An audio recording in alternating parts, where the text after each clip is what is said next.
let's continue our trying to the previous lecture where we were trying to arrive at a duality between two different points of view. It's a bit too loud today, no? Okay, and the two different points of view are the following. So whenever we have a physical system where we have some probe that passes through some heavier operator, we can often think of this interaction as either summing over all the ways these two objects can interact, by summing, say, Feynman diagrams, summing all the exchanges they can, everything they can exchange, or by thinking that the heavy guy generates some effective background where the light guy propagates, and if we can manage to quantitatively describe that background, that's an equally good description. So, from the point of view, and this is also very closely related to the point of view of a duality between open strings and closed strings. The same kind of diagram where you describe a closed string that becomes some open string that propagates and then emits a closed string. This is one possible story to describe this picture, right? But another story is to say, no, I have my brain started popping out closed strings that start getting out and then they were emitted. And that's an equally valid description. So we can have a description in terms of open strings that propagate here and go away, or a closed brain that starts popping out closed strings. And both descriptions are totally valid. So if we see it from one point of view, this looks like an open string. If it looks from this point of view, this looks like a closed string going away. And the idea is to try to sum over all these interactions, some probe. The probe we did was a closed string, but I could have considered a probe where I have, for example, one single brain, and I'm scattering some mass, some single closed open string on this auxiliary brain, and then the brain will interact with my stack of brains, and then it will be an open string brain, an open string probe. Okay? So instead of putting a closed string, I could put a brain which would be a probe brain. And here we would have a huge stack of n brains. Okay? I actually printed some page of with some properly drawn picture because these pictures are kind of hard to draw. And in one of them you see how this process would look like when you would have, it's upside down, you have some open strings and then they can interact with this closed brain. Right? It's one of the pictures that you have there. And on the other side, from the point of view of an open string, you have on the other side, or I don't know how it was printed, you can imagine that you have some open string process described by a fat line notation. Okay? Very good. So, again, back to this example. So, we were saying that we have some probe that propagates. And we can think of this propagation, we can think of these holes here on the world sheet of this closed string as inserting some closed strings. Okay, we can think that we have some Riemann surface, and we cut the Riemann surface along some circles where we put some state, which is a closed string state. Okay? But then we know that we can also describe it, instead of putting a state, putting an operator. So instead of putting a state here, I can continue it down and insert an operator. And summing over all these operators inserted in the world sheet of a closed string is the same as saying that I deform the background where the closed string moves. And again, it's important that the background is heavy, otherwise it cannot deform the background. So we have some effective background, and this is the relation between two descriptions, A and B. Now, A is kind of simple. A is like, you can really imagine that this stack of brains is like our table, and we have some experiment on our table, which it's not a superconductor, it's n equals 4 super n mules. And this theory, of course, it lives in 10 dimensions, there's also gravity and so on outside, but at low energies we don't care about gravity, we only care about our table and the experiment in our table, and that is described by n equals 4 super n mules. Okay, plus the gravity that was decoupled. Can be there as well. Okay, very good. So again, this point of view that, for example, from the closed graph point of view, you see that you have loops in your graph where the index is always the same, it's always the same index k, which you can interpret as if you want, you can interpret, again, it's just our interpretation, as an interaction with the brain. And the fact that a string has always the same index k there means that it's a string that's touching a brain and landed on a single brain. So the fact that when you cut a string, you have some closed string that came from brain number k. So here I can imagine that there is a string coming out from this hole, from this loop there of color, which is a closed string. And I think the cartoon that I would draw for that picture, if I'm not mistaken, will be something like this, which if I want to draw on the plane, I consider my two operators to be here and here. This is some funny notation I'm using for a single trace. I'm opening it up to look more like a cylinder. And I will start drawing some Feynman diagram. I can draw it on the cylinder like this, or on the sphere like this. And this, you see described, looks very much like a propagation of a closed string. Non-trivial closed string, non-trivial vibration. A priori, I don't know where is the space-time where this string is living. It could be some non-trivial background. Right? A priori, who knows what the effective theory for that complicated mess there is. It's some complicated background. But again, I can think as these loops here, as saying that I have some closed string that is moving and interacting with the brain. This was when the string touched the brain. This is one thing like this. And I can think of this picture, can interpret also these loops of color as interactions with some brains of some trivial string. So there is a trivial string, and it looks complicated because it's interacting a lot with the brain. Okay, very good.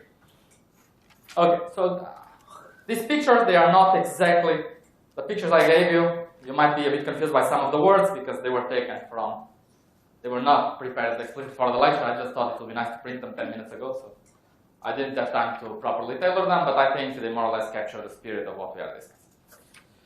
Okay, very good.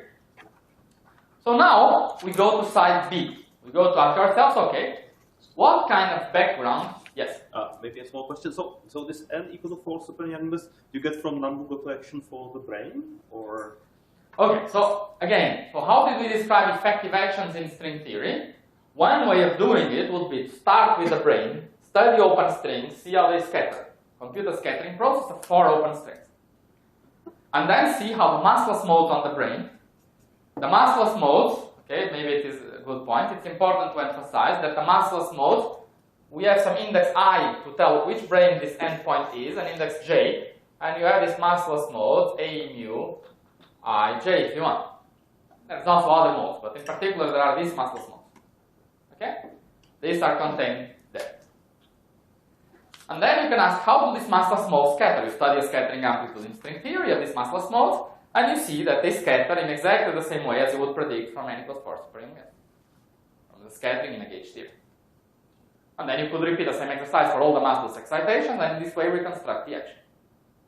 Another way, you can start with the effective action for the brain, with Born-Feld, and expand it, and then indeed you would get to n equals 4 super unit. But it is my guess that probably people did not discuss Born-Feld, so I would rather not mention those words. Is it true? Very good. I also noticed that yesterday I tried to start from the so-called Polyakov action, but then I was told that you actually never saw the Polyakov action. So the starting point that was there in the corner, and I said string theory is sum over CFTs, and I wrote some action, you should have complained. That action was probably not very familiar for you, right? You had seen something called the Nambu-Goto action, where the action of the string is the area of the string. And I wrote something that looked a bit different, and it can be shown that the two are equivalent. So I don't know if, did you receive an email with some recommendation of some pages that you could check to see that both are equivalent? You can introduce some metric on the string, integrate the metric out, and you go to Nambu-Goto. Okay. Is it okay? So it's like saying, for example, when you do first quantize one particle, you compute what's the propagation from a particle from a point to the other. You can write as sum over paths, exponential of the length of the path. But you can also describe it with a Lagrangian, which is x dot square plus n square x squared, which doesn't look like a square root at all. And the same kind of tricks, you introduce some field bind, some metric, and when you eliminate that metric, you go back to the square root one that you started with. Okay, so it's very much really in spirit. So please have a look if you have not seen Polyakov action. Please have a look at the pages that are recommended, or at the first chapter of Green-Schmidt at the very, very beginning. He discusses this analogy with the particle, and it might be useful for you, even though we are not going to use it until probably Monday. But please have a look. Okay. So now we ask ourselves, what background do these brains generate? Okay. So what's the background B? What background do they generate?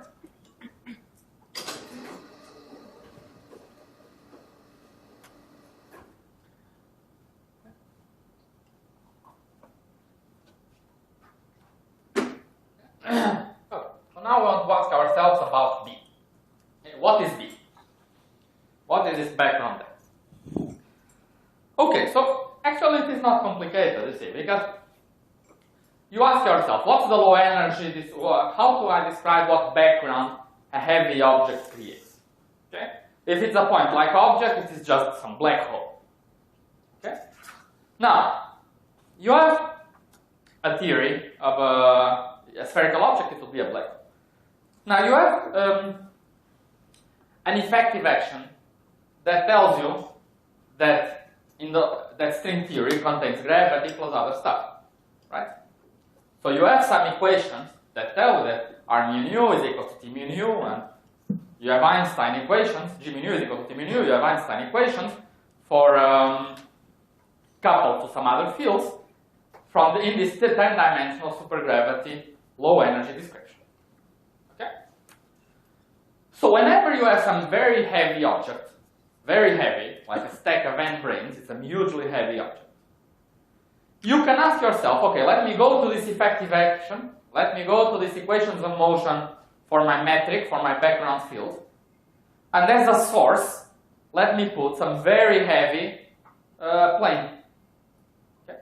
And let's see what solutions to these equations I get. Yes? Sorry for the question. So when you stack your brains, do they have any separation, or are they infinitesimally separated? No, they have no separation. That's important. If they had a separation, then a string that stretches between I and j would be massive, because it will be stretched. Okay? So there is a tension, so something that is stretched has some mass. Okay? So it's important that this brains, a stack of n brains, is some brain, they are all at the same position. So here, for example, I separated the brain a bit, and okay, and that's I don't. It will be a bit of a detour to discuss. So you can discuss massive strings. If you separate brains, then you can have some scattering of massive objects and so on. You can do it. And if you want, you can ask me at the end how you would. Okay. So then, just by looking for some solution of the equations of motion for the effective action in the presence of a very heavy object, you can find how the background looks like. Okay? So let me write a solution and a few comments. Okay?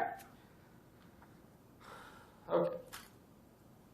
So the background, okay, so the effect of putting some heavy object, which is a plane, okay, from this heavy plane is the following. So you have eta mu nu. Let's write the solution and then it will become, I hope, dx mu divided by square root 1 plus L squared L to the 4 over R to the 4 plus square root 1 plus L to the 4 over R to the 4 dxm dxm. Okay? Where m and runs from 4 up to 9, mu and nu run from 0 up to 3. Okay? And R is xm xm. So what we have is an ansatz where we have some brain, okay, which contains the directions x mu. So it contains the time direction and 3 spatial directions. So it's a D3 object. It's a 3 plus 1 dimensional object. Okay. And then we have the orthogonal directions xm, and the metric should depend on the distance from a point in the bulk to the brain, which is the distance I. Okay? Is it okay? So this would be the most natural ansatz that you would write.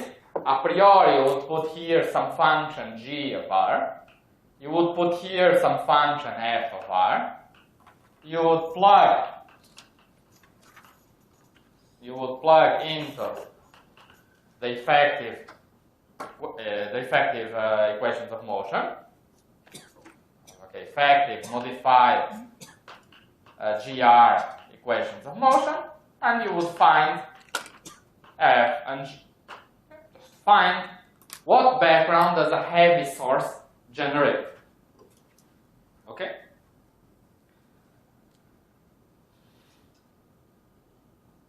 Very good.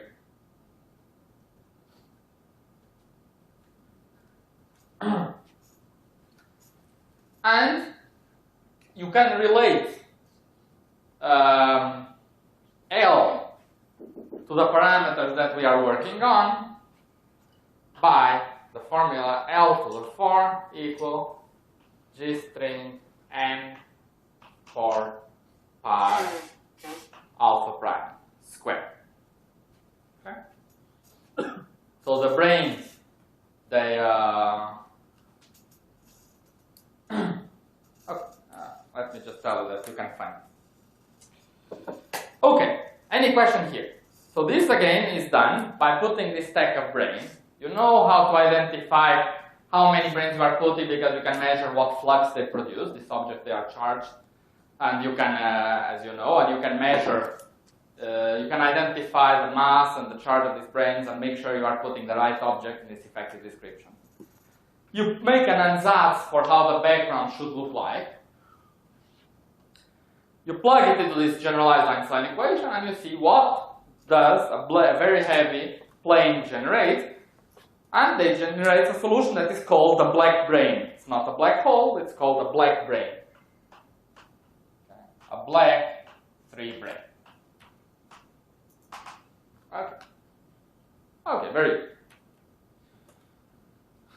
Okay, so let me see. What else do I want to say? I think this is probably it. So is this a vacuum solution outside of the brain, or you put some mu on the right hand side? No, it's vacuum outside. It's vacuum.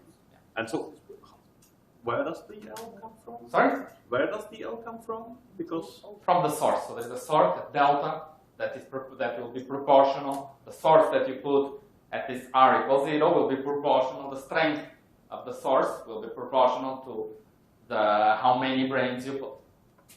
so you put delta like source. Yes, you will put a localized source, and that localized source, the strength of that localized force, how heavy this object is, would be dependent on this L. Okay? In the same way that if you put some cosmic string or even some particle, you put some localized force that is proportional to the mass of your particle or to the mass or to the density of your cosmic string. Same thing. Okay, very good. Again, of course, it would be a big one could do it. It would be possible to just write effective action, study the solutions, and so on. It's an interesting thing to do. Maybe it's a good thing to do to prepare for a homework. Maybe I'll try to prepare a homework where you can get this solution from the effective actions by plugging them into the equations of motion and so on. But I don't know. I have to see if it's too technical. People are complaining my homeworks are too technical.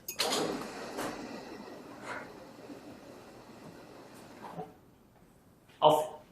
Okay, very good. So, any question here? Okay, so L sets a curvature scale. L sets the scale of a curvature. And the gravity description is best if L is large. Okay. So we have a good gravity description if our space-time changes at scales which are much bigger than the string length. Otherwise, string effects are important. So if the space-time changes at scales which are much greater than the string length, then gravity is a good description. So this is a good description. It's a most useful description.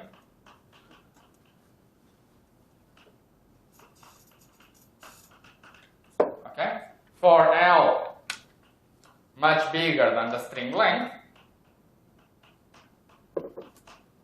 which is equivalent to G string times N, which I remind you was what we defined as the 2th coupling, much bigger than 1. While, I remind you, the description A was most useful at weak coupling in the gauge theory when it's very simple to do computation. So it was most useful for lambda much smaller than 1. Okay?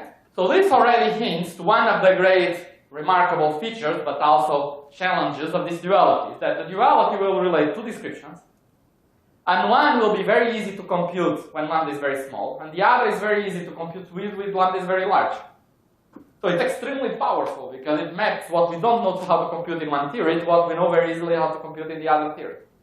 But it also makes it a challenge because we have a duality and then it's a pain to check anything because, okay, you can compute something at very weak coupling there, but that will describe super strongly coupled things here and it will be a pain to compare.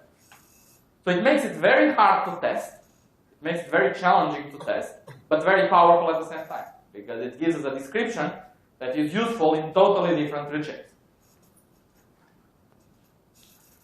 So now let's extract the physics. Now some more interesting part comes of extracting the physics out of this background. So this is some background. Okay, let's see. Let's extract some physics out of it. So this is the fun part. Okay. So I want manual.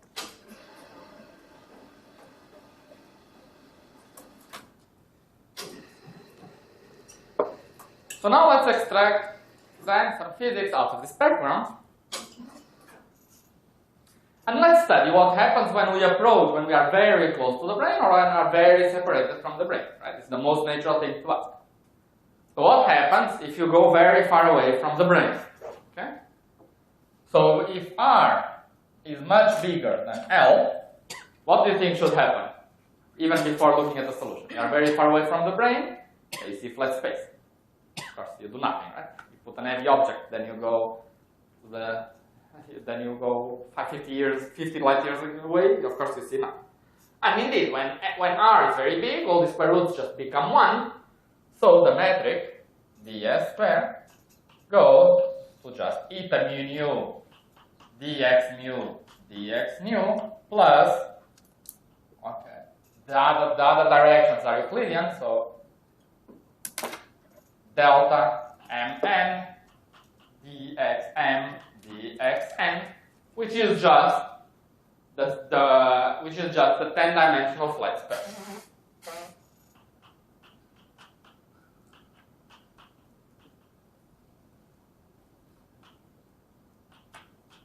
Okay, very good. So this is the 10-dimensional flat space. It's Minkowski, 10-dimensional Minkowski space.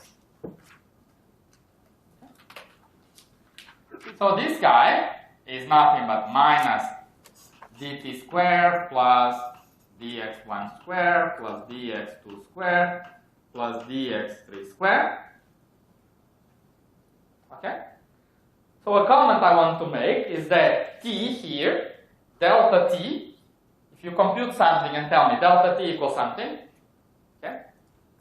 You know very well that telling me something like some coordinates is separated with some coordinates is some number, a priori must be very careful before attaching some physical meaning to it, right?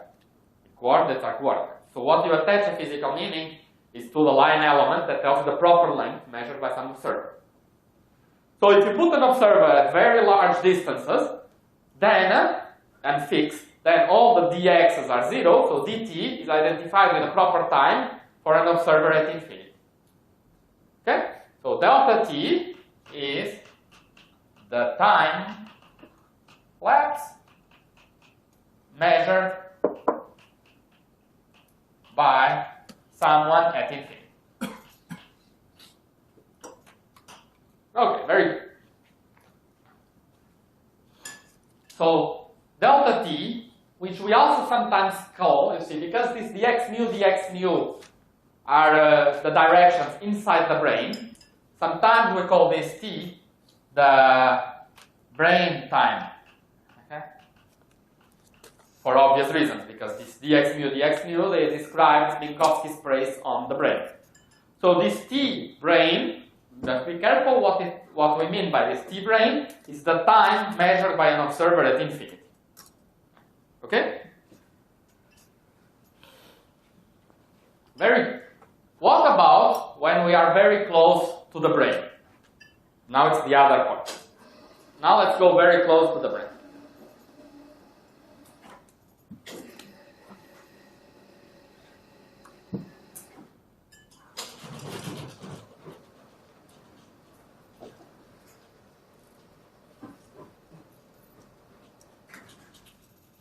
And this was the key insight of Maldacena. So no one before had tried to study what happens in this language. Now studying what happens very close to the brain and seeing if there's something interesting going on.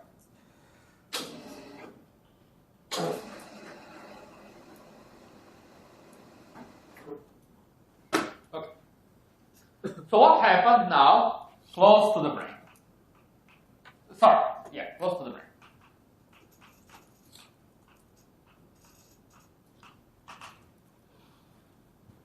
Well, close to the brain, so we have now if R is much smaller than this L, this dimensionful quantity built out of the only parameters we have,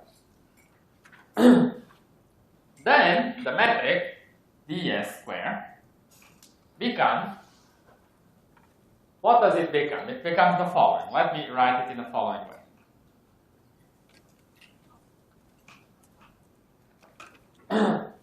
It becomes R squared over L squared, then that square root becomes very large, and you can drop the 1. And dropping the 1 is really the key insight, because as soon as you drop the 1, you will recognize we recognize a very special space-time that describes the near horizon or the near brain limit. And we get eta mu nu dx mu plus L squared over R squared dxm,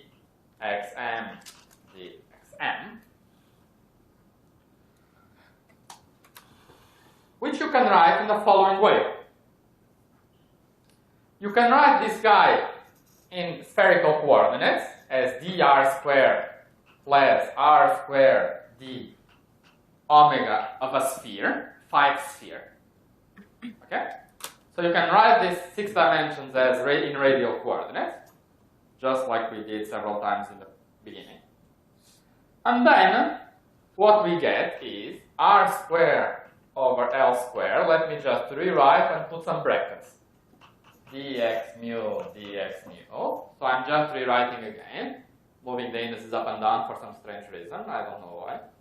And then L squared over R squared dr squared, and we put some bracket here. Now this is some 5-dimensional space plus a space that, okay, that one we know very well, is a sphere.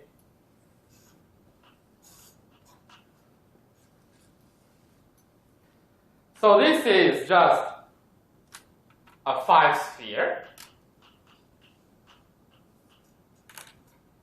And this metric here is nothing but the metric of ADS5 spacetime.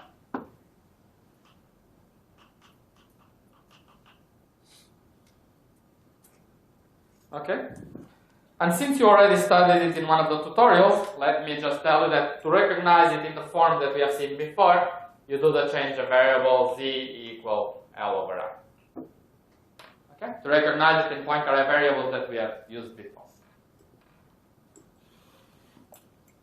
But for now, let's not worry about that. This is just later if you want to make contact with what you have seen in the first tutorial or second, you can do this change about. This is nothing but ADS5. Okay, very good. So what we are getting is that close to the brain, okay, so the near brain, which is called the near horizon because r equal to 0 can be thought as the horizon as this brain. So it's at 0, so there's effectively nothing inside. But so the near horizon or the near brain geometry is ADS5 times S5. Very good. But okay, now I have some space-time and I have ADS5 times S5 close to the brain. And I have flat space far away from the brain. And here I have gravity far away from the brain, and then equals 4 close to the brain. So we are almost tempted to say that this guy should be dual to strings in ADS5 times S5. But we need to be a bit more careful, understanding how could we be so bold to reach such a conclusion. So let's continue exploring the physics and see what is the time measured by an observer that is close to the brain. So the time measured by someone close to the brain, okay, so delta t measured by someone close to the brain,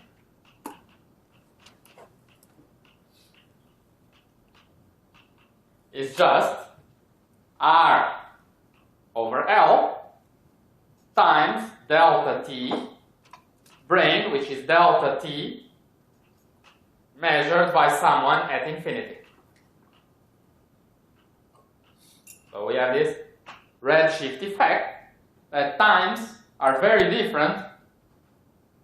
The times measured by someone close to the brain or far away, they are very different, and they have this overall effect. Again, this is just ds. Both of them are just ds, the proper time. Is it okay? And in particular for energies, we get of course the opposite. So the energy for someone close is equal to L over R times energies for an observer at infinity.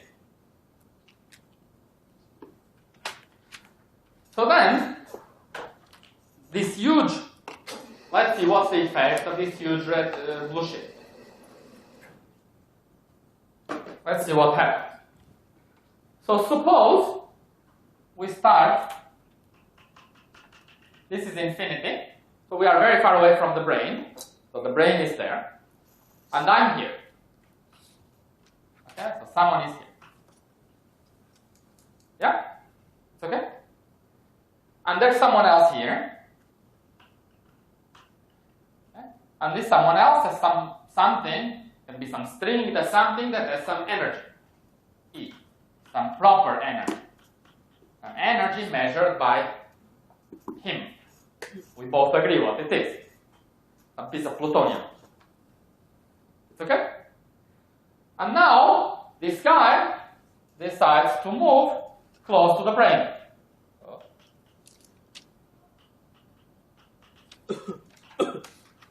Where we have ADS5 times S5 geometry. Now, what will happen is that for me, from my point of view, from the point of view of this guy, as he's moving, his energy is becoming thinner. I'm seeing it as becoming dimmer and dimmer, this flash of light that he has. Now, for him, it's his proper energy. I mean, he just walks with this piece of plutonium. It's always radioactive. It's not very wise, but okay, it's always the same. It doesn't change. But for me, that I'm at infinity, I'm seeing it becoming more and more red, to the point that when I am at infinity, when he is close to the brain, whatever was originally, now it looks like something with very low energy. Independent of what we started. This is always from the point of view of someone at infinity. Okay? From the point of view of someone walking with a piece of material, some radio or whatever, it's always the same. So we conclude that for someone at infinity, there are two how to call it, things, but like a better word, that have low energy.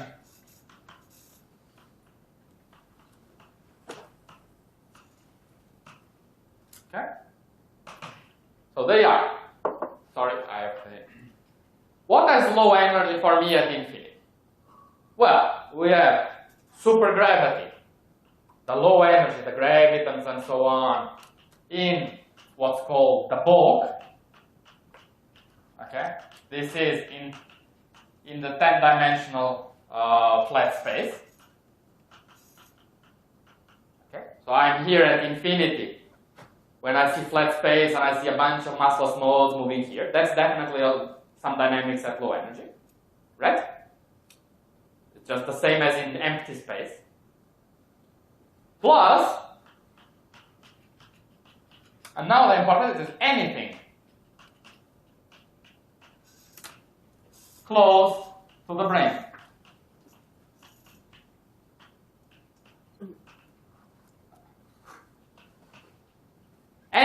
close to that brane, from the point of view of someone at infinity, is a low energy because of this huge redshift.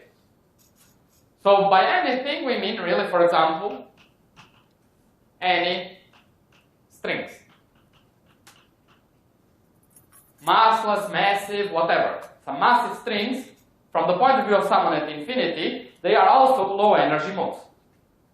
So the low energy modes, seen for someone at infinity, is not just the massless modes at infinity, but rather anything that is approaching this horizon. Yes, the full quantum theory, the full quantum gravity theory close to the horizon is, from the point of view of the guy at infinity, a low energy effect. And for the usual kind of reasons, if you have gravity and if you have some other system, at low energies, gravity decouples exactly the same way as here. Okay? You can also do some gravity computation to show that it decouples by computing what is the absorption cross-section of gravitons to the brain, and see that the brain is very bad at absorbing gravitons, so it interacts very weakly with it. But the usual intuition is still correct. Gravity will not interact, will be free at low energies.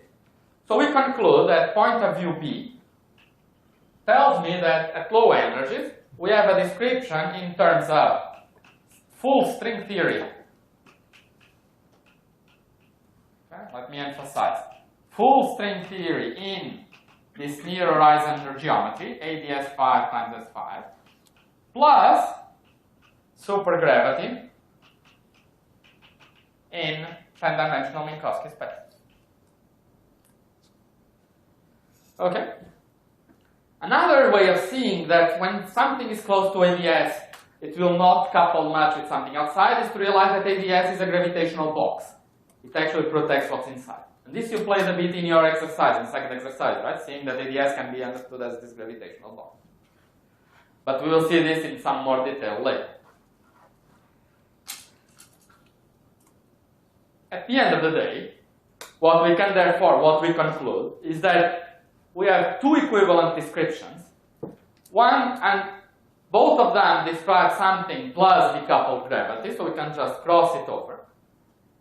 And we conclude that strings in ADS5 times S5, or super strings in ADS5 times S5, should be an equivalent description of a very precise gauge theory, which is n equals 4 super Young-Mills in 10 dimensions.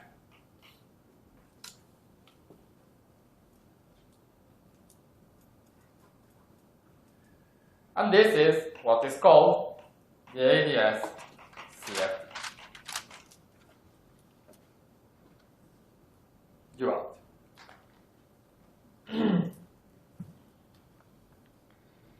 Okay.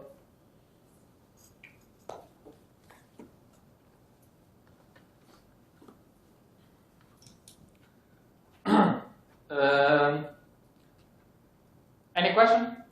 Yes. Sorry, yes. On that blackboard is 4-dimensional supergravity. No, 10-dimensional supergravity. I mean, In this blackboard, we have the branes, which is our table. The table is just in 4 dimensions in our 10-dimensional space, and open strings that move outside the table in the full 10 dimensions. So it is a 4-dimensional n equals 4 plus a 10-dimensional gravity. Here, close to the geometry, we still get some 10-dimensional metric. It is a 10-dimensional theory, which is ADS5 times S5. And that 10-dimensional theory is dual to a theory in 4. No, here, of course, 4D. You meant here. No, here, of course. Sorry. No, of course, it's a typo. So you have a duality between, where is blue chalk? Okay. We have a problem. Very good. Okay. So we have a remarkable duality between a string theory in 10 dimensions and a gauge theory in 4 dimensions. Yes. So maybe a related question to that. So it seems that actually on the right-hand side, you are talking about the observer at infinity, which is very, very far from the brain. Whereas on the left-hand side, you are talking the n equal to 4 lives on the brain. So if I'm off the brain, I don't see it, right? So you should be comparing the observation. No, I can say the same thing. So I'm here, and the brain is there, and I have two descriptions at low energy. One description is to say, okay, someone is doing experiments there, that's n equals 4 supreme wheels, and there's gravity here. It's the same. Another description is to say, no, this is a geometry, and here I am in flat space with gravity, and there is a deformed geometry. So I can phrase it always from the point of view of someone standing far away from the brain and asking, what is the low energy dynamics? And it's always whatever is in the brain plus whatever is close to me that I'm infinity, which is 10-dimensional supergravity. So both point of views are from the for the distant observer, you are saying. Let's say it that way.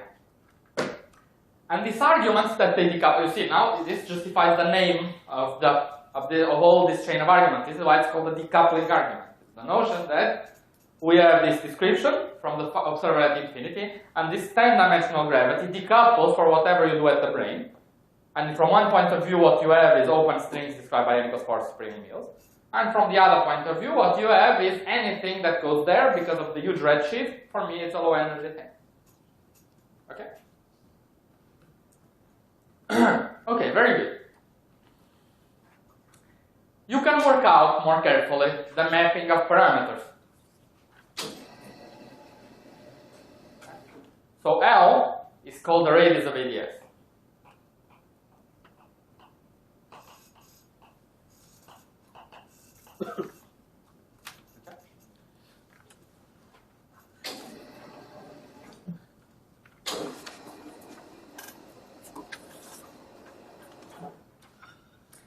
But before writing down what's the mapping of parameters, let me just emphasize that, you have some duality between the 10-dimensional theory of quantum gravity. See what I mean? It's really something very, very powerful what we are claiming. We are claiming that we have a theory, which is the 10-dimensional theory of quantum gravity, being dual to a 4-dimensional vanilla conformal field theory. It's really something, a priori, it looks so insane that there are actually there's a nice review article by Joe Polchinski, where he starts a motivation, and at the end of the introduction he says, find some arguments for why it is obvious that a 4-dimensional conformal field theory can never be dual to a 10-dimensional string theory. Because a priori, it looks so crazy that you could imagine finding many, many such arguments. And then the second question is, show that your arguments are wrong. Because they have to be. Because we do have such crazy claims. Okay, very good. So, let me just discuss a bit how do we map the parameters between one theory and the other. So you see that, for example, the metric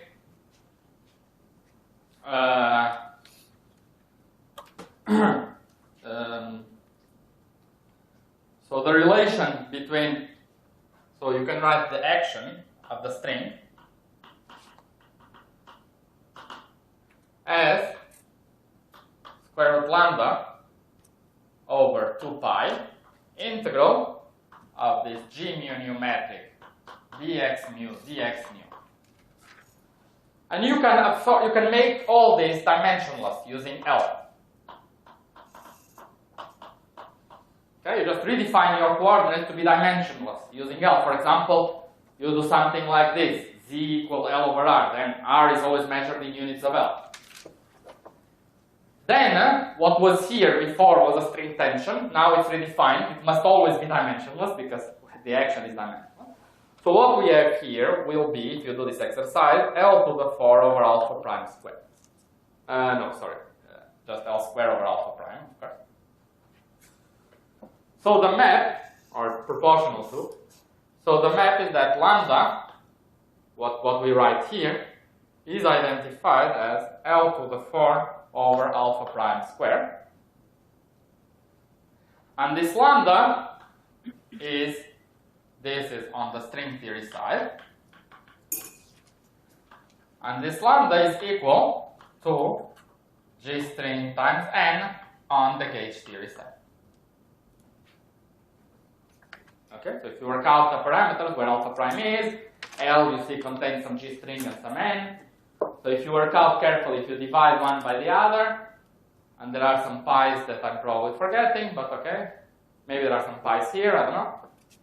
But you see easily that that quantity indeed is nothing but G string N. N in Yang-Mills is the number of colors, and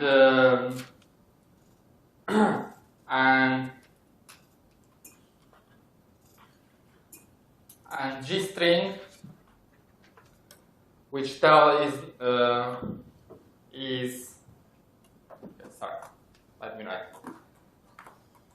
And G Yang-Mills square is equal to L to the 4 pi alpha prime square 1 over n. So this is just lambda, so clearly I'm missing some factors of pi.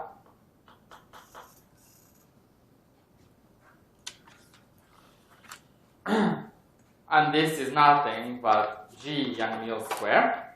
So it is what we pay whenever we have an extra loop in our Feynman diagram. So we have this G Yang-Mills square whenever we have a hole. Sorry. But this is nothing but G string. That's what I want to say. So you have this mapping of parameters. So let me summarize the important one. What's important is that lambda, which is the 't coupling, is L is related to L.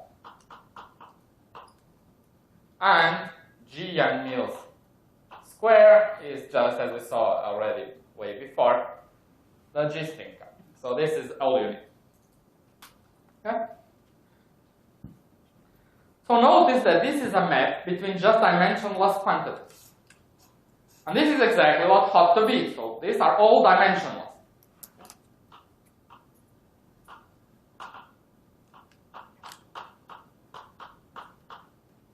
And this is crucial because, I mean, remember that we are describing a theory, a conformal field theory that has no scale in terms of a theory of ADS. So of course, ADS has a radius. So how could it be that we have a duality between a theory without a scale and a theory that has a radius? No, that's okay because we have a radius. But what we can say is that we have a parameter which is what is the radius of antideceiver in units of string length. Okay, what is the radius of the antideceiver in units of string length? That's a dimensionless parameter. And that parameter is related to the coupling of my gauge theory, which is another dimensionless parameter. Okay?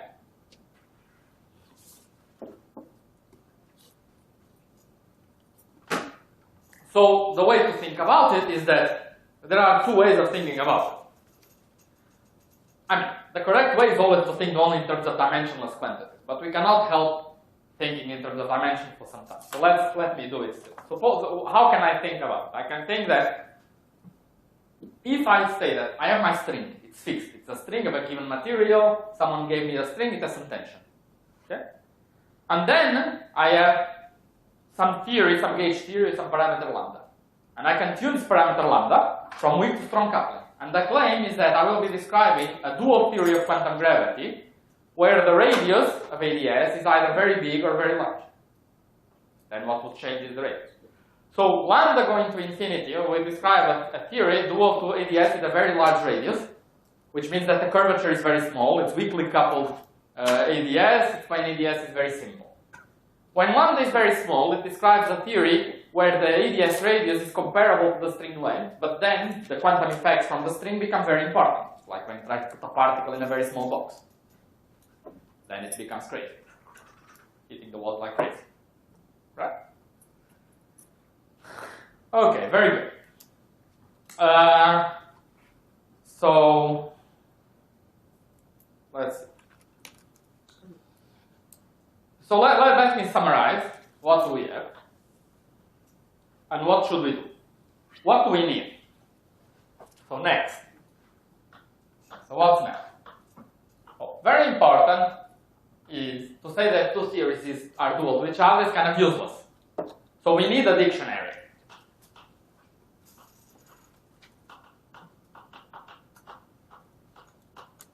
we already have some dictionary that tells us at least what parameters correspond on each side. But we need some kind of dictionary, right? I mean, we need to know if I compute, say, anomalous dimensions in my gauge theory, which is a conformal theory, in Yang-Mills, what should I compute on the string theory, for example?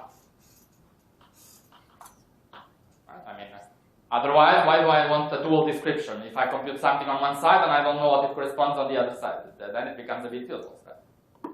So we definitely need a dictionary.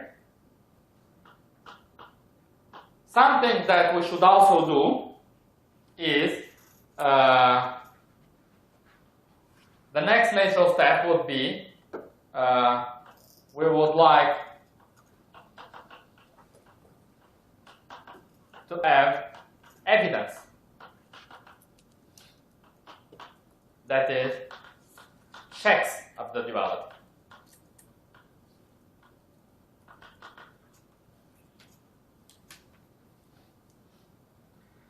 And then another point we want to do is that we want to understand a bit more the geometry, more on the geometry of ADS. Okay. Oh, not much, because you already explored it thoroughly in one of the tutorials, but I would also like to discuss a bit more the geometry of this anti-de Sitter spacetime. And then, maybe in a slightly different order, probably this is where we are going to start, we should provide some more intuition, that is, more intuition for the duality. Okay, so they are in a bit of a strange order. Probably this point will actually be the first one. Right? So I promised you that I will give you a couple of hand-waving arguments for the existence of this kind of duality. So we started with large N. Then we went to this so-called decoupling argument. But now there are many, many comments we could do about this duality. And for most of tomorrow's lecture, that's what I will be doing, providing some comments about why is this duality plausible, and some further hints that this is something that we could expect. So for now, let me just emphasize the feature of the duality, which is that lambda much smaller than 1 is easy for the super Yang-Mills theory. And this corresponds to what? Corresponds to string whose tension is very small, right? String whose tension is very small. So it corresponds to very quantum strings that wobble like crazy. Very, very quantum strings. The tension is not suppressing at all their vibrations. It's really an insane regime. So it's very hard. And lambda much bigger than 1, it's very hard for Yang-Mills, because you are asking, it's very hard in super Yang-Mills. I mean, you have some theory, you have some coupling, and now you ask what happens at strong coupling. I mean, what can you do? Monte Carlos, I mean, it's very hard to have perturbative, to have analytic tools. But this is dual in as long as two classical strings, where because the tension is very big, the string just moves along some string equations of motion, whatever follows from the action. Because the tension is very big, so the path in the Glover strings is just dominated by the classical solution. And then there is n. So n, much bigger than 1, okay, means planar graphs here. Okay, planar graphs makes our life easy. And on the string theory, n much greater than 1 means, okay, if you keep lambda fixed is equivalent to saying that G string is much smaller than 1, means free strings, strings that don't split. This is a handle, there's no handles, and this is also easier than usual strings. So, from the point of view of the duality, there is indeed one limit where both theories simplify, which is the large N limit, where we get planar graphs only, and on the other side we get free strings. But then, from the point of view of lambda, the situation is quite different. there is the easy regime of one theory is mapped to the hard regime of the other theory and vice versa. And that is one of the powers and also challenges of ADS-CFT, which is that even if you say that I'm only working in the planar limit of the gauge theory and I'm only working for free strings, it is still quite a challenge to check this duality. But it also makes it very powerful, and nowadays this duality is understood as one of the very powerful tools for studying strongly coupled systems. Because strongly coupled systems are systems for which it's normally very hard to control. But through the duality, it becomes a very simple problem. So, but again, this will be part of the comments that I'll be making tomorrow. So, I think so tomorrow we will try to make a few comments more about the duality, and I will try to answer this question about the dictionary and give you this example. What does the energy, the dimensions in n=4 super n meals correspond? Very good. Questions? Yes? So, is there such a mapping for every CFT for the or for specific CFT? Oh, that's an excellent question. Okay, but maybe that's a perfect question for tomorrow. So let me say that, okay, let's try to think just a bit without too much detail. So what was, for example, imagine you have a CFT where you have no notion of large n. So your fields are not large n matrices. There's no notion, for example, of large n factorization, right? So if you have correlation function of 4 operators, they are not dominated by just a disconnected piece plus some connected part, right?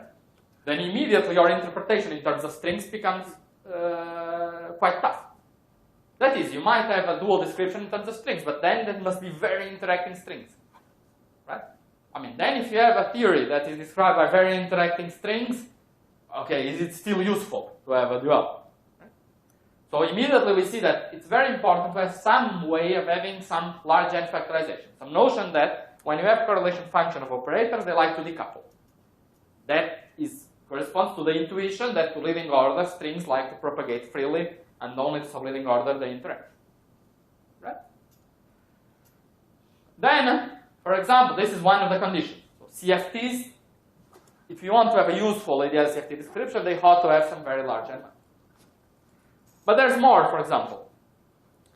You can, okay, but there's more, and maybe tomorrow it will be a good point to discuss. But the answer is, by no means. I mean, a priori, it is very hard to establish a precise correspondence. This is a very precise example. I can write Lagrangians and actions on both sides. But normally, it's quite a challenge to do so. But there is one constructive way of proceeding. For example, you can start with your favorite brain setup. Instead of putting the 3 brains, you can put some other brains. Study the solution that you get from gravity, study what's the effective description on the brains, and people do it. So there is a very vast number of very precise dualities that once you have them, you can forget about these hand-waving decoupling arguments, but where the decoupling arguments are extremely powerful. You just decide to put some brains, you solve the equations on the presence of those defects on gravity, and you start generating this effective description. So there are other examples, other precise examples of the duality, but if you ask, is there a gravity dual of some 3D Ising model, for example? Well, a priori, the 3D Ising model does not exhibit some factorization, so I cannot imagine that there should be a useful gravity dual for the theory that describes phase transitions in water. I mean, there might be one, but it might be a very quantum string theory. Yes? There were some people here in cosmology who are studying de Sitter CFT correspondence. Yes. Is there much known about that field? No, very little. It's a very interesting problem. People are indeed trying to understand what could correspond to studying a duality between de Sitter and anti-de Sitter. So the physics of anti-de Sitter, as I said, is a gravitational box. You have a box, it's a cylinder filled with something inside, and particles, if you throw a particle inside a cylinder, they go, they come back, they stay inside the cylinder. It's really a box. The physics of anti-de Sitter is different. Anti-de Sitter describes an expanding universe, and it's a challenge to think about the duality between de Sitter and anti-de Sitter. But there is lots of progress and lots of conjectures made, but there is not an agreed point of view. Now, for example, one point of view is that actually, if you look at the metric of de Sitter and anti-de Sitter, they are just related by some minus sign. So you can just imagine trying, can I get from one to the other by an analytic continuation? And I start with ADS-CFT, start doing an analytic continuation of my parameters, and go to the CFT. Okay, then you look and you ask, okay, so what is the analytic continuation I have to do at the level of my CFT, say? So I have a CFT which has n callers and coupling G and mil. And you can ask, can it be that G and mil goes to minus G and mil or something like this? That would be okay. But, and I hope I'm not mistaken, if I remember correctly, the duality, actually, if you follow the duality, you have to send n, the number of callers, to in, where I is the complex square root of minus 1.